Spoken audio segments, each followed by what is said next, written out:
এই যে আমাদের বন্ধুরা হুমায়ুন, কুদ্দুস, সুকুমার রায়, বিখ্যাত কবি সুকুমার রায়।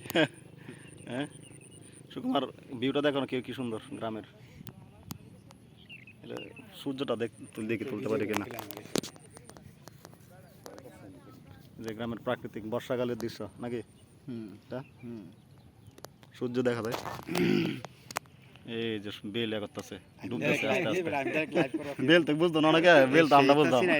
হ্যাঁ, বেল তো আমরা বুঝতাম, সব মানুষ কি বুঝবে যে সূর্য কি, এটা সূর্য অস্ত নাকি, সূর্য অস্ত হচ্ছে এখন, এটাই।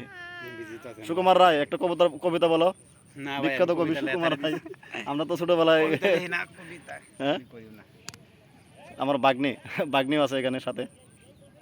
সুকুমার রায় কবিতা আমরা পড়ছি বিয়ে অনেক আগে, প্রাইমারি স্কুলে থাকার সময়। সুকুমার রায়, এখন সবগুলো স্মৃতি, গ্রামের দৃশ্য দেখে নাকি। এটা ওটাও একেসি। হ্যাঁ, হ্যালো, অনেকদিন পরে যে ছুটিতে বাড়িতে আসছি, সব বন্ধু বান্ধব একসাথে লাইভে আছো সুকুমার রায় লাইভে?